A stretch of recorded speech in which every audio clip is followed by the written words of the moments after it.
Good morning. সবাইকে জানাই আমার অনেক ভালোবাসা, সেই সঙ্গে বড়দের আমার প্রণাম। আশা করি তোমরা সবাই ভালো আছো, আর যে যেখানে আছো ঈশ্বরের কৃপায় সুস্থ আছো। আজ হলো 1 ডিসেম্বর, পার্টটা হলো রবিবার। এর আগের ব্লগটা যেখান থেকে শেষ করেছিলাম, এই ব্লগটা ঠিক তার পর থেকেই শুরু করলাম। আজকে কাক ভোরে আমাদের সকলের অপেক্ষার অবসান হয়েছে। মণ্ডলবাবু বাড়িতে পৌঁছে গেছে, এর আগের ব্লগেই তোমরা দেখেছো। আজকে সকাল সকাল তোমাদেরকে একটু কৃতজ্ঞতা না জানিয়ে পারলাম না। সত্যি আমি ভীষণ ভাগ্যবতী যে তোমাদের মতো কিছু মানুষের সংস্পর্শ পেয়েছি। তোমরা এত বড় মনের মানুষ, যারা আমার খুশি দেখে খুশি হও, আবার আমার দুঃখে আমার সঙ্গেই কাঁদো। তোমরা আমাকে চেনো না, জানো না, তা সত্ত্বেও তোমরা আমায় এত ভালোবাসা দিচ্ছ। এটা আমার কাছে সত্যিই অনেক বড় পাওয়া। এই যে মণ্ডলবাবু বাড়িতে আসতে পারছিল না, তোমরা আমাকে কত কিছু বলতে, কত বোঝাতে, আর এই যে মণ্ডলবাবু বাড়িতে আসবে এটা শুনে যে তোমরা কত খুশি হয়েছো, আমার মনে হয় আমার থেকে তোমাদের খুশি কোনো অংশে কম নয়। একটা সময় ছিল যখন আমরা আমাদের জীবনে ভালোবাসার মানুষের অভাব অনুভব করতাম। মনে হতো আমাদের শুভাকাঙ্ক্ষী খুব কম মানুষই আছে। তবে এখন সেই কথাটা আর বলার উপায় নেই। এখন আমাদের শুভাকাঙ্ক্ষীর সংখ্যা অনেক, আর এটা সত্যি মা কালীর কৃপা আমাদের প্রতি। এই মুহূর্তে আমি কতটা ভালো আছি সেটা তো আলাদা করে বলা লাগবে না, তবে তোমরা কেমন আছো সেটা আমাকে জানাতে একেবারেই ভুলো না। প্রায় 5-6 মাস পর জেঠু বাড়িতে এসেছে। নেতুবাবুর জেঠুকে চিনতে খুব একটা অসুবিধা হয়নি, তবে অক্কবাবুর ভীষণই অসুবিধা হচ্ছিল। জেঠুর কাছে তো যেতেই চাইছিল না। তো এখন জেঠুর সঙ্গে বেশ ভাব হয়ে গেছে। ওদেরকে বসিয়ে আমি গেছিলাম একটু সকালের বাসি কাপড়টা কাচতে। তো আমি এসে দেখছি দুজন মিলে জেঠুকে হেয়ার ব্যান্ড পরিয়েছে, জেঠুর সঙ্গে কত খেলা করছে। আমি তো বাথরুমে ঢোকার আগে ভয় পাচ্ছিলাম, হয়তো অক্কবাবু কান্নাকাটি করতে পারে। তবে বাইরে বেরিয়ে দেখি যে না, কান্নাকাটি করছে না, বরঞ্চ ভালোই খেলা করছে। তো এখন আমি সকালের খাবার দাবারের একটু ব্যবস্থা করি। মণ্ডলবাবু সকাল সকাল রুটি বা পরোটা খেতে বেশ পছন্দ করে। ভেবেছিলাম ওকে রুটি বা পরোটা করে দেব। আটা থালাতে ঢেলেও ফেলেছিলাম। মণ্ডলবাবু বলছে কিনা ও রুটি পরোটা খাবে না, পাস্তা খাবে। আমি তো শুনে পুরো অবাক, কারণ আগেও পাস্তা, চাউ এই ধরনের খাবার দাবার একটু কম পছন্দ করতো, খেতেই চাইতো না। বানানোর কথা বললে তো একটু বিরক্তি বোধ করতো। আর আজকে সেই মানুষ পাস্তা খেতে চাইছে। ওর প্রথম এই পাস্তা নামক খাবারের সাথে পরিচয় হয়েছিল ক্যাম্পে। তখন ওর ভালো লাগেনি খেতে, কারণ ওই পাস্তার মধ্যে শুধুমাত্র মশলা মিশিয়ে নেড়ে চেড়ে দিয়ে দেওয়া হয়। তো সেই জন্যে ও ভাবতো পাস্তাটা ওভাবেই বানানো যায়, কিন্তু আমি যেহেতু সমস্ত রকম সবজি দিয়ে বানাই, তাই এখন আমার হাতের পাস্তা, চাউ খেতে ওর নাকি খুব ভালো লাগে। তো যাই হোক, যেমন কথা তেমন কাজই শুরু করেছি। পাস্তা করার জন্যে আমি এদিকে কিছু সবজি কেটে আগে ভাজতে বসিয়ে দিলাম, আর এদিকে অক্কবাবু জেঠুর কাছে থাকবে না, আর আমার কোলে উঠে বসে পড়েছে, মানে কোল থেকে নামবেও না। তো অবশেষে ও জেঠু পেঁয়াজ আর ক্যাপসিকামটা কাটতে বাকি ছিল, সেটা একটু কেটে দিল, সেই সাথে এখন একটু খুন্তিটা নাড়াচাড়া করছে। আর আমি এখন অক্কবাবুকে নিয়ে এদিকে ওদিকে হেঁটে বেড়াচ্ছি। আসলে আজকে আবার পুজো আছে, তো কাকিমা পুজো করছে আর অক্কবাবুর মা রান্না করছে। তো সেই জন্য ওকে এখন বাড়িতে দিতেও যেতে পারবো না। ওদিকে নেতুবাবু আর নেতুবাবুর জেঠু একটু ভাজাভাজি করুক, আর এদিকে অক্কবাবুর মাথাটাও একটু ঠান্ডা হোক। সেই সকালে এসেছে তো, ঘরের মধ্যে ওর আর ভালো লাগছে না, বাইরে যেতে চাইছে। আমি তো ওকে বাইরে নিয়ে যেতে পারবো না। তবে কোন কৌটাটা নেবে ও সেটা বুঝতে পারছে না, তবে আমি বুঝতে পেরেছি ওর কাচের কৌটা পছন্দ। তো এদিকে কাকিমার পুজো হয়ে গেছে, আর কাকিমা একটু লুকিয়ে লুকিয়ে আমাদেরকে প্রসাদ দিতে এসেছে। আসলে কাকিমাকে যদি অক্কবাবু দেখে তাহলে তো যেতে চাইবে, আর কাকিমার হাতে এখন কাজ আছে। তো তাড়াতাড়ি করে কাকিমা ভেবেছিল আমাদের প্রসাদটা দিয়ে চলে যাবে, কিন্তু অক্কবাবু না কাকিমাকে দেখে ফেলেছে। আর এই যে কাকিমা একটুখানি প্রসাদ ওকে খাইয়ে দিল, কিন্তু কাকিমা যেই চলে গেল অমনি ছেলে কান্না শুরু করলো। ঠাম্মি তো না নিয়ে চলে গেছে, তাই জেঠু এখন দুজনকে নিয়ে একটু বাইরে যাচ্ছে ঘুরতে। তো খানিকক্ষণ ওরা একটু ঘুরে আসুক, ততক্ষণে আমি এদিকে পাস্তাটা একটু বানিয়ে নিই।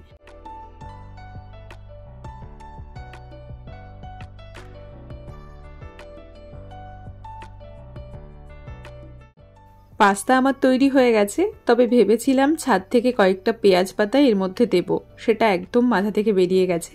অন্য একদিন বানালে তখন মণ্ডলবাবুকে ওই পেঁয়াজ পাতা দিয়ে করে দেব। তো এদিকে মণ্ডলবাবু আর নেতুবাবু চলে এসেছে, আর অক্কবাবুকে বাড়িতে দিয়ে এসেছে। ওদিকে কিছু কলা দেখলে টেবিলের ওপরে, ওই কলাগুলো কালকে ছোটির বাবা নিয়ে এসেছিলেন, ছোটি আমাকে কিছু দিয়ে গেছে। মণ্ডলবাবু যেহেতু কলা খেতে ভালোবাসে। আর এদিকে দুজনকে দিয়ে আমিও খানিকটা নিয়ে বসে পড়েছি খেতে। এবার মনে হচ্ছে একটা চেয়ার কিনতেই হবে। ভেবেছিলাম দুটো কিনবো, কিন্তু রাখার জায়গার না খুব সমস্যা। তো নেতুবাবু জেঠুকে বললাম এই রকমই আরও একটা চেয়ার তুমি নিয়ে এসো। তবে যাই বলো, এই মুহূর্তগুলোর জন্যে না জানি কত দিন আমাকে অপেক্ষা করতে হয়েছে, কত দিন আমরা একসঙ্গে ব্রেকফাস্ট করিনি। তো খাওয়া দাওয়া তো আমাদের হয়ে গেছে, তবে ছোটি বাসন ধুতে গেছিলো, তাই ছোটিকে একটু পাস্তা দিয়ে গেলাম। আর তারপর ঘরে এসে একদিকে একটু চায়ের জল আর একদিকে দুপুরের জন্যে ভাত বসিয়ে দিলাম। এখন আর কুড়েমি করলে হবে না। আমার না হয় খাবার দাবারের অত তাড়া থাকে না, কিন্তু মণ্ডলবাবুকে তো টাইম মতো দেওয়ার চেষ্টা করতে হবে আমাকে। এদিকে মণ্ডলবাবু বসে পড়েছে সবজি কাটার জন্যে। আমাকে সেই কখন থেকে বলছে তুমি একটু সবজিগুলো এনে দাও, আমি একটু কেটে দিচ্ছি। আমি ওকে বললাম তুমি যাও, জার্নি করে এসেছো, তুমি বরঞ্চ একটু রেস্ট করো, ঘুমিয়ে নাও। কিন্তু ও বলছে ঘুমোবে না, একবারে দুপুরবেলায় ঘুমোবে। তো যাই হোক, ও যখন চাইছে তখন ওকে দিয়েই দিলাম সবজিগুলো। ও ওর মতন আস্তে আস্তে কাটুক। ও কিন্তু বাড়িতে এসে আমাকে প্রত্যেকটা জিনিসে প্রচুর সাহায্য করে। আর সত্যি বলতে এই মুহূর্তগুলোই আমি সবথেকে বেশি মিস করি, যখন ও আমার কাছে থাকে না। ভালোবাসাটা না ভীষণ পবিত্র একটা শব্দ, তবে এর অর্থটা না অনেক বড়। ভালোবাসি বলাটা যত সহজ, ভালোবাসার মানুষকে যত্ন করাটা, যত্ন করে রাখাটা তার থেকে অনেক বেশি কঠিন। একটা মানুষ ভালোবাসি বলতে পারে, কিন্তু সেই ভালোবাসাটাকে টিকিয়ে রাখতে খুব কম মানুষ পারে। আমার বৈবাহিক জীবনের অভিজ্ঞতা থেকে আমি একটা জিনিস বুঝেছি, স্বামী স্ত্রী হলো রেল লাইনের দুটো পাত। একটা পাত যদি ডিসব্যালেন্স হয়ে যায় তাহলে কিন্তু গাড়ি চলবে না, সম্পর্ক কখনোই টিকবে না। দুদিক থেকে সমান সহযোগিতার দরকার হয়, তাহলে কিন্তু সম্পর্কটা মধুর হয়। আমি একা মণ্ডলবাবুর মন জুগিয়ে চলতে পারবো না, মণ্ডলবাবু একাও আমার মন জুগিয়ে চলতে পারবে না। তাই দুজনকেই অনেক কিছু মানিয়ে গুছিয়ে নিতে হবে। এবং এত বছর ধরে আমরা দুজন কিন্তু সেই চেষ্টাই করছি। আমরা কখনো কারোর দুর্বল দিকটাকে একে অপরের সামনে তুলে ধরি না, যার যেটা দুর্বল দিক আছে বরঞ্চ সেটাকে সবল করার চেষ্টা করি আমরা। এদিকে তোমাদের সঙ্গে কথা বলতে বলতে এবারের ছুটির প্রথম চা বানিয়ে নিয়েছি। মণ্ডলবাবু কবে থেকে অপেক্ষা করছে আমার হাতের চা খাওয়ার জন্যে, আর আমি কবে থেকে অপেক্ষা করছি ছোটির এই কাপ দুটো বের করে এই কাপে চা খাবো মণ্ডলবাবুর সাথে।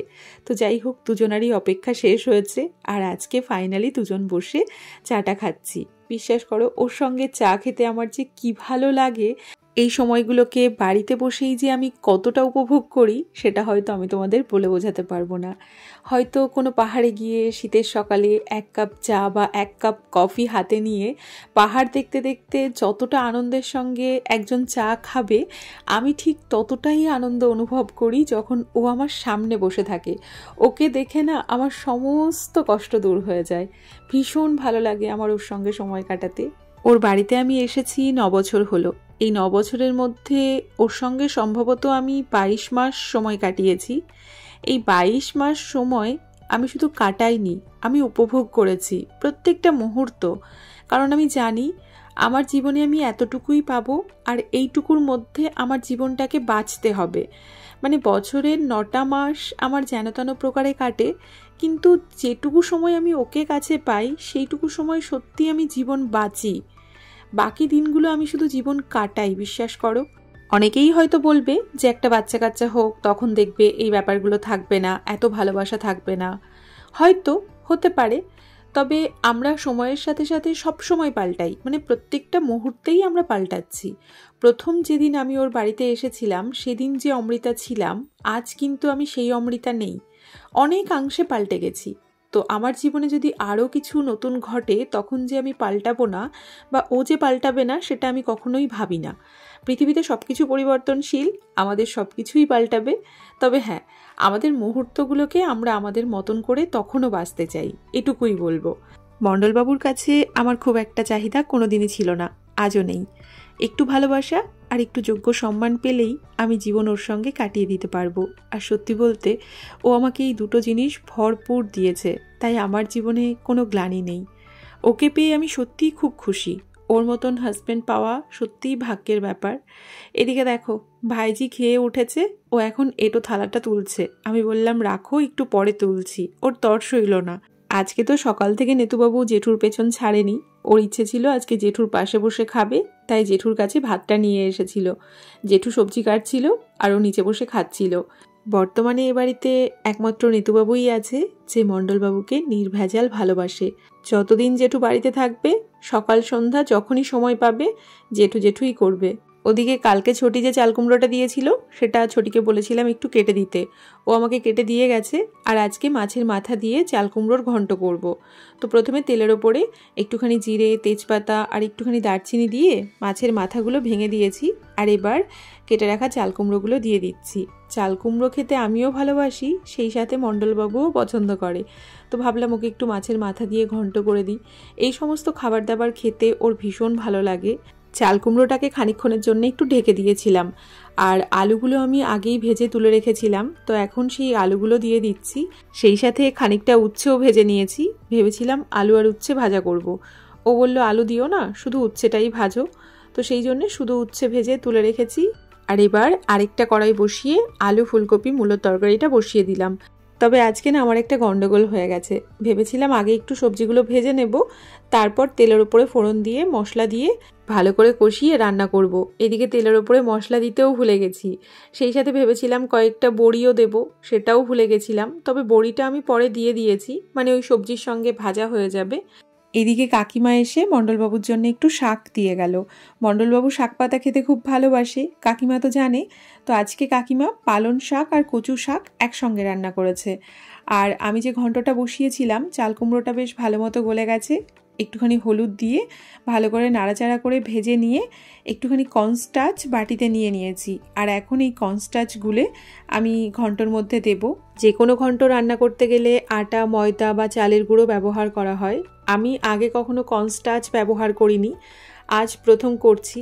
চালের গুঁড়োটাই আমাদের বাড়িতে বেশি ব্যবহার করা হতো, মানে আমার বাপের বাড়িতে। তবে আমার শ্বশুর বাড়িতে ময়দা ব্যবহার করা হয়। আর আজকে প্রথম আমি কর্নস্টার্চ দিয়ে ঘন্ট করে খেয়ে দেখব যে কেমন লাগে। বলতে পারো এটা আমার কাছে এক্সপেরিমেন্টের মতো।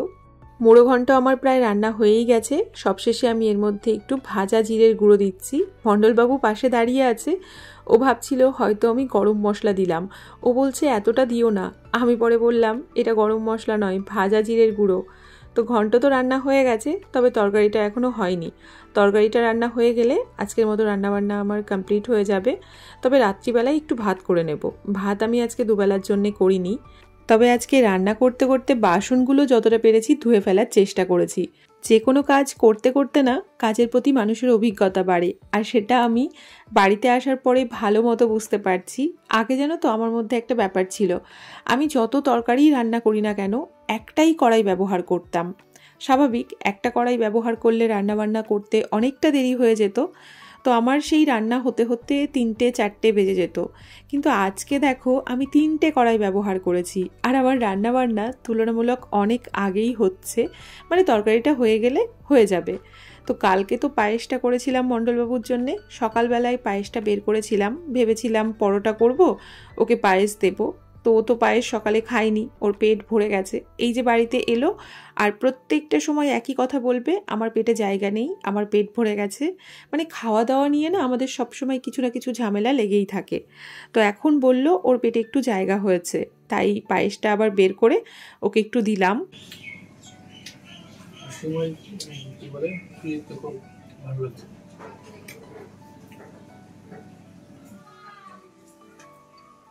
ভুলে গেল।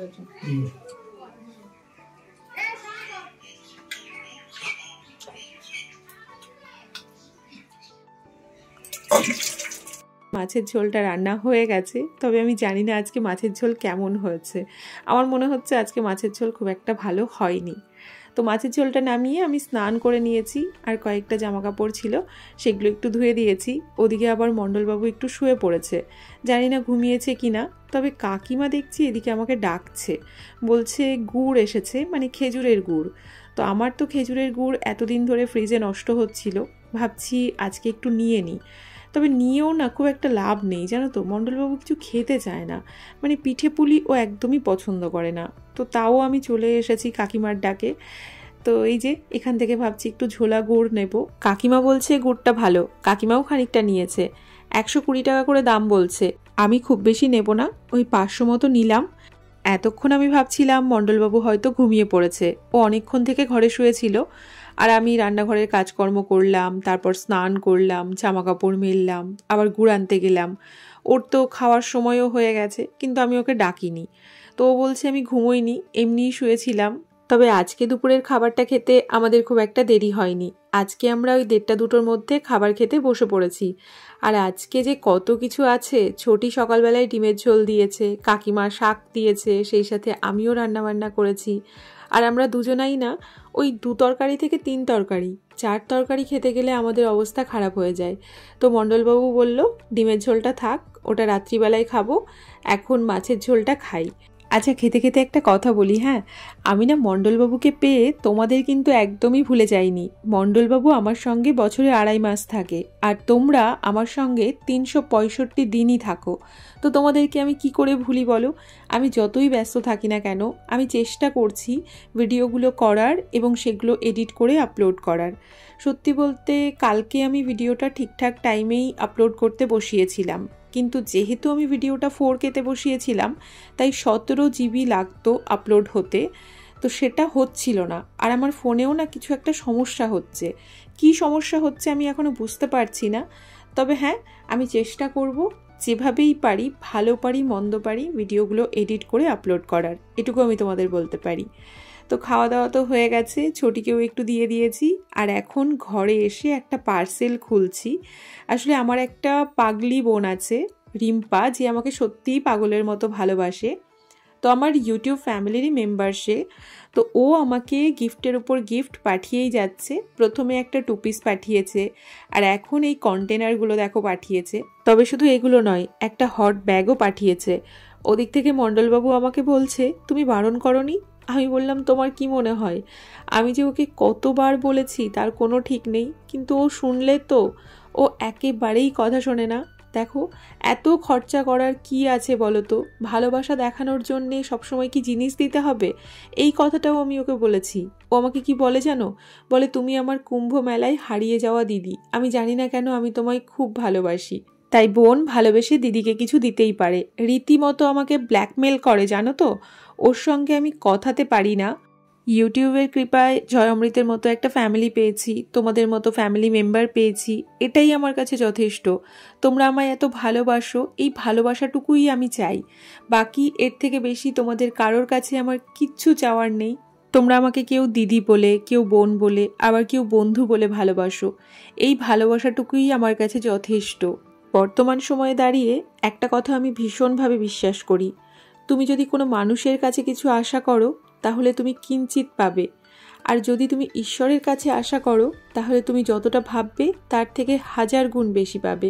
একটা সময় ছিল যখন কয়েকটা মানুষের ভালোবাসা না পাওয়ার জন্যে অনেক অভিযোগ করতাম, আর আজকে দেখো মা কালী আমাকে কত ভালোবাসার মানুষ দিয়েছে। জানো তো, মাঝে মধ্যে মনে হয় জীবনে অনেক ভুল করেছি, তবে তার মাঝে কিছু না কিছু ভালো কাজও করেছি। তবেই মণ্ডলবাবুর মতন একটা মানুষ আর তোমাদের মতন একটা পরিবার পেয়েছি। গতকাল রাতে আমার খুব একটা ভালো ঘুম হয়নি, তার উপরে ভোরবেলায় উঠে পড়েছি। মণ্ডলবাবু আমাকে বলল, তুমি একটু দুপুরে শও, আমি বিকালবেলায় দুধটা নিয়ে নেব। ও মা, এদিকে দেখছি ছোটি এসে আমাকে ডাকছে, মানে ঘোষ কাকা চলে এসেছে, আর মণ্ডলবাবুর কোনো পাত্তা নেই। ছোটি দুধটা নিয়েছিল তাই বিকালের দুধটা পেলাম। তবে আমার ঘুমটা হয়নি, এমনিতেই আমি দুপুরে শুই না, আজকে একটু শুয়েছিলাম, যখনই চোখটা একটু লেগে এসেছে তখনই ছুটি ডেকেছে। তো যাই হোক, খানিকক্ষণ উঠে বাইরে দিয়ে ঘুরে বেড়ালাম, তারপর দেখলাম মণ্ডলবাবু 1 কিলো শশা হাতে বাড়িতে আসছে। আমি ওকে জিজ্ঞেস করলাম, কোথায় গেছিলে? বললো একটা বন্ধুর সঙ্গে বাজারে গেছিল, ওই চেয়ার আনতে বলেছিলাম, চেয়ারের খোঁজ করতে গেছিল। বললো চেয়ারটা এখন পাওয়া যাচ্ছে না, 1 সপ্তাহ পরে আসবে, মানে এই যে ধরনের চেয়ার আমার ঘরে আছে ওই রকমই আর কি। আর এদিকে নেতুবাবুকে একটু পড়তে পাঠিয়েছি, কালকে বলেছে আজকে সকালবেলায় জেঠু আসবে তাই ও পড়তে বসবে না, তো সন্ধ্যাবেলায় অনেকবার বলে তারপরে পাঠিয়েছি। তো এখন লিখছে আর জেঠুকে এসে দেখাচ্ছে, ওই যে বলেছি না সারা দিন জেঠুর পেছনে জেঠু জেঠু করছে। আর এদিকে ইনি এখন এই জানলার ওপর থেকে নামবে না, আমি একটু চা করব, তো অনেকবার বলার পর ওনাকে নামানো হয়েছে। আর এদিকে আমি একটু চা করে নিয়েছি, কিন্তু ওখান থেকে নামার পর থেকে আমার কোল থেকে আর নামছে না, ওকে কোলে নিয়েই চাটা করতে হলো। চাটা ঢালার সময় বললাম, বাবা একটু জেঠুর কাছে যাও, কিছুতেই গেল না ছেলে। তো ওকে নিয়েই চাটা ছেঁকে নিয়েছি। জেঠুর সঙ্গে একটু আধটু ভাব হয়েছে, তবে সবসময় জেঠুর কাছে যাচ্ছে না। আর আজকাল আমাদের অক্কবাবু না কাজ দেখতে ভীষণ ভালোবাসে, মানে কেউ কাজ করবে সেটাও কোলে বসে দেখবে, সেটা ও ভীষণ উপভোগ করে। তো আমি ওই যে কাজ করছি ওটা আমার কোলে বসে দেখতে ওর ভালো লাগছে, কিন্তু যে কাজটা করছে তার তো কষ্ট হচ্ছে। তো কোলে নিয়ে তো কাজ করতে অনেকটাই কষ্ট হয়। ওর মা কোনো কাজ করলে, ওর ঠাকুমা কোনো কাজ করলে ওকে কোলে নিয়ে করতে হবে। যদি কোলে নিয়ে কাজ না করে তাহলে ভীষণ কান্নাকাটি শুরু করে। তো যাই হোক, আমরা এখন চা খাচ্ছি, আর ওকে চা দিইনি বলে ও এখন চিনির কৌটাটা খাচ্ছে। তো চলো, আজকের দিনটা তো ভীষণ ভালো কাটলো, আর আশা করছি আগামী দিনগুলোও ভালো কাটবে। তবে ভালো খারাপ যেমনই কাটুক না কেন, তোমাদের সঙ্গে যতটুকু পারবো শেয়ার করার চেষ্টা করব। এই ব্লগটা এখানেই শেষ করছি। তোমরা সবাই সাবধানে থাকবে আর নিজেদের খেয়াল রাখবে। Tata and good evening.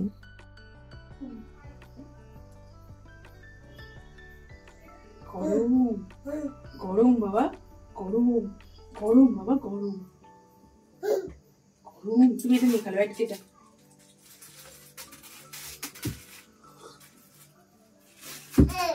বাহ বাহ, আরে বাপ রে, তাল পাতা সিপাই ইচ্ছা করে বারবার ফেল করতে।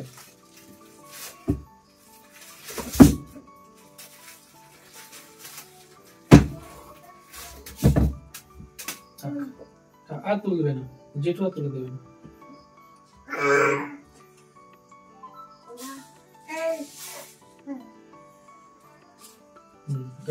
পড়ে